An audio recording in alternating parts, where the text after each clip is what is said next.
નમસ્તે, સ્વાગત છે તમામ સાથી મિત્રોનું આજના આ વિડીયોમાં। મિત્રો, આજના વિડીયોમાં તાજા સમાચારો, ટેકાના ભાવે અનાજ, મોદી સરકારની ભેટ, સરકારી કર્મચારીઓ માટે ખુશખબર, પશુપાલન કરતા લોકો માટે સારા સમાચાર, બેંકોમાં રજાને લઈ અને અનેક રાજ્યોમાં ફરી વરસાદની આગાહી, તો ડુંગળી નિકાસ અને લોકોપયોગી સમાચારો। તો મિત્રો, આ તમામ સમાચારો વિસ્તારમાં જોવા માટે વિડીયોને અંત સુધી જોઈ લેજો અને જો વિડીયો પસંદ આવે તો વિડીયોને લાઇક કરજો, શેર કરજો અને જો તમે અમારી ચેનલ પર નવા છો તો ચેનલને ચોક્કસથી સબસ્ક્રાઈબ કરી લેજો, જેથી કરીને તમને ખેડૂતલક્ષી તમામ સમાચારો, સરકારી યોજનાઓ વગેરે માહિતી મળતી રહે। તો મિત્રો, જોઈએ સૌ પ્રથમના સમાચાર।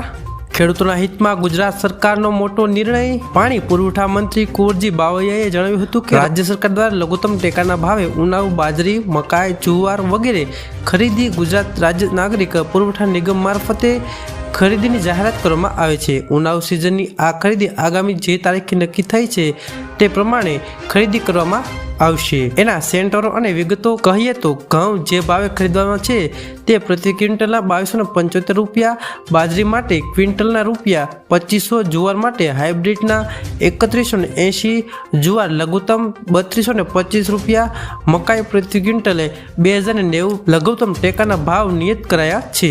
આવતીકાલથી ખેડૂતોએ 31 માર્ચ સુધી આ નોંધણી કરાવી શકશે। ખેડૂતોને પ્રોત્સાહન મળી રહે તે માટે રાજ્ય સરકાર ઉનાળુ બાજરી તથા જુવાર ખરીદી પર પ્રતિ ક્વિન્ટલે 300 રૂપિયા બોનસ જાહેર કર્યું છે। ભારત સરકાર દ્વારા નક્કી કરેલ લઘુત્તમ ટેકાના ભાવ વેચાણ કરવા ઈચ્છતા ધરાવતા ખેડૂતોએ રાજ્ય સરકારના એફપીપી પોર્ટલ ઉપર ફરજિયાત ઓનલાઈન નોંધણી કરાવવાની રહેશે। ખેડૂતો દ્વારા તારીખ 27/2/2024 થી 31/3/2024 સુધી ગ્રામ્ય કક્ષાએ વીસીએ મારફતે તેમજ તાલુકા કક્ષાએ નાગરિક પુરવઠા નિગમના ગોડાઉનો ખાતે ઓનલાઈન નોંધણી કરાવવાની રહેશે। ખરીદીનો સમયગાળો તારીખ 15/3/2024 થી ભારત સરકાર દ્વારા નિયત કરવામાં આવેલ સમયગાળા સુધીનો રહેશે। રાજ્યના કુલ 196 ખરીદ કેન્દ્રો એટલે કે ગોડાઉન પરથી ખરીદી કરવામાં આવશે। ત્યારબાદના સમાચાર। મોદી સરકારની ભેટ। દેશના કરોડો કરદાતાઓ એટલે કે જે વ્યક્તિ ટેક્સ ભરે છે તેમને ધ્યાનમાં રાખીને મોદી સરકારે તેમને મોટી રાહત આપી છે। આ અંતર્ગત મોદી સરકારે દરેક કરદાતાની 1 લાખ રૂપિયા સુધીની બાકી ટેક્સ ડિમાન્ડ માફ કરવામાં આવશે।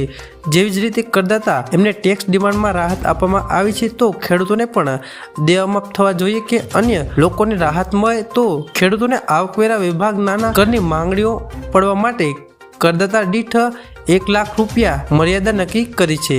મિત્રો, આપને જણાવી દઈએ કે વચગાળાનું જે બજેટ રજૂ થયું હતું તેમાં પ્રત્યક્ષ કરની માંગણીઓ હતી, પરંતુ તેને પાછી ખેંચવાની જાહેરાત બાદ આ નિર્ણય લેવામાં આવ્યો છે।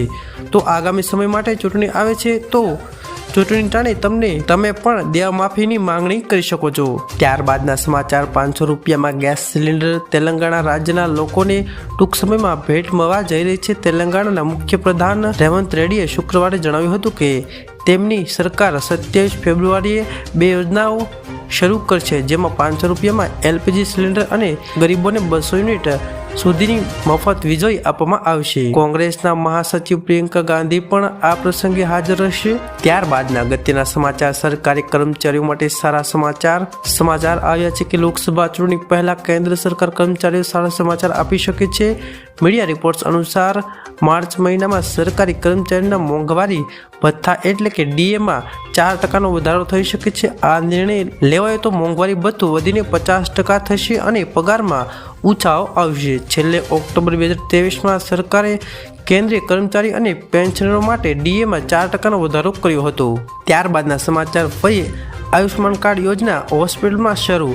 ગુજરાતની 300થી વધુ ખાનગી હોસ્પિટલમાં પ્રધાનમંત્રી જન આરોગ્ય યોજના અંતર્ગત બાકી નાણાંને લઈ સરકાર સામે વાંધો હતો। હોસ્પિટલે નિર્ણય કર્યો હતો કે તેઓ 26 થી 29 ફેબ્રુઆરી દરમિયાન આ યોજના અંતર્ગત કોઈ સારવાર નહીં કરે। જો કે આ મામલે સરકાર સાથે સમાધાન થઈ જતા હોસ્પિટલોએ પોતાનો નિર્ણય પરત ખેંચ્યો છે। આ યોજના અંતર્ગત હવે સારવાર લઈ શકશે। ત્યારબાદના સમાચાર। પીએમ મોદીએ દ્વારકાને આપી અનેક ભેટો। દ્વારકામાં પીએમ મોદીએ રૂપિયા 4150 કરોડથી વધુના મૂલ્યની બહુવિધ વિકાસ યોજનાનું ઉદ્ઘાટન કરી અને શિલાન્યાસ કર્યો છે।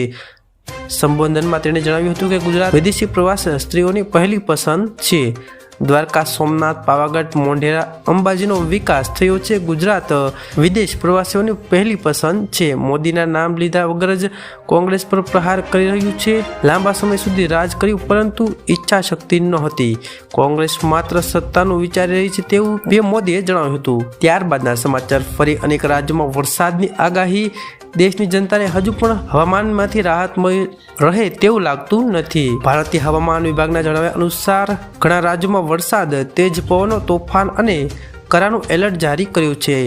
ભારતીય હવામાન વિભાગે જણાવ્યું હતું કે વેસ્ટર્ન ડિસ્ટર્બન્સ પર્વતીય રાજ્યોને અસર કરશે. 26 ફેબ્રુઆરીની રાત્રે દિલ્હીમાં વરસાદ પડી શકે છે. 27 ફેબ્રુઆરીએ બિહાર, બંગાળ, ઓડિશા, હિમાચલ, કાશ્મીર સહિત દેશના ઘણા ભાગોમાં વરસાદની સંભાવના છે. ત્યારબાદના સમાચાર.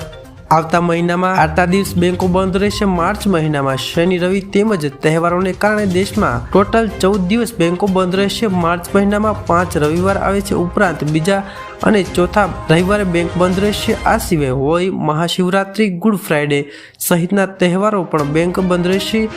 માટે આવતા મહિને બેંકનું કોઈ પણ આયોજન અત્યારથી જ કરી લેવું જોઈએ, નહીંતર આવતા આર્થિક વ્યવહારોમાં કેટલીક મુશ્કેલીનો સામનો કરવો પડી શકે છે. ત્યારબાદના સમાચાર. પંજાબમાં ઘર ઘર રાશન યોજના શરૂ. પંજાબમાં ઘર ઘર રાશન યોજનાનો આજથી જ પ્રારંભ થયો છે. દિલ્હીના મુખ્યમંત્રી અરવિંદ કેજરીવાલ અને પંજાબના મુખ્યમંત્રી ભગવંત માને પંજાબના અમલોડમાં ઘર ઘર રાશન યોજના લીલી ઝંડી આપી હતી. પંજાબમાં આ યોજના આજથી શરૂ કરવામાં આવી છે. હાલ કાર્યક્રમમાં વિડીયો વાયરલ થઈ રહ્યો છે. ત્યારબાદના સમાચાર. પશુપાલન કરતા લોકો માટે મોટા સમાચાર. વિધાનસભા ગૃહ ખાતે ડેરી ફાર્મ સ્થાપના યોજના અંગે સભ્ય દ્વારા પૂછાયેલ પ્રશ્નમાં પશુપાલન મંત્રી રાઘવજી પટેલે જણાવ્યું હતું કે રાજ્યના ખેડૂતોની આવક બમણી કરવા વડાપ્રધાન નરેન્દ્ર મોદીએ સંકલ્પ સિદ્ધ કરવા માટે ગ્રામ્ય કક્ષાએ ખેતી સાથે પૂરક રોજગારની તકો ઊભી થાય તે ખૂબ જ જરૂરી છે. પશુપાલન વ્યવસાય તરીકે સ્વીકારી પશુપાલન કરવા માંગતા લોકોને આર્થિક સહાય પૂરી પાડવા માટે રાજ્ય સરકાર દ્વારા 12 દૂધા પશુ ડેરી ફાર્મ સ્થાપના સહાય યોજના અમલમાં મુકાઈ છે. આમાં થોડી રાહત મળી શકે છે. ત્યારબાદ અગત્યના સમાચાર. વહાલી દીકરી યોજનાની માહિતી.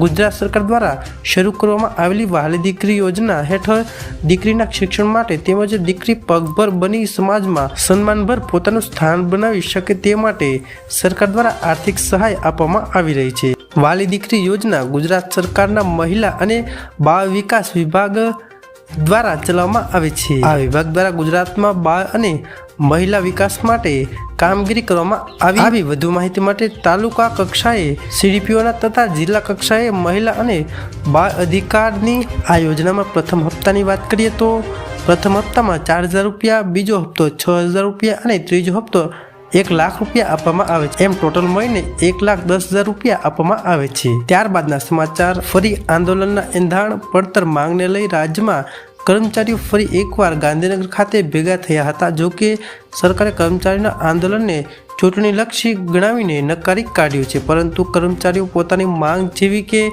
જૂની પેન્શન યોજના, ફિક્સ પગાર નાબૂદી, કાયમી ભરતી કરવી, કેન્દ્રના ધોરણે પગાર પંચ, 7મા પગાર પંચ પ્રમાણે ઘર ભથ્થું, જીપીએફમાં 10% સામે સરકારે 14% જમા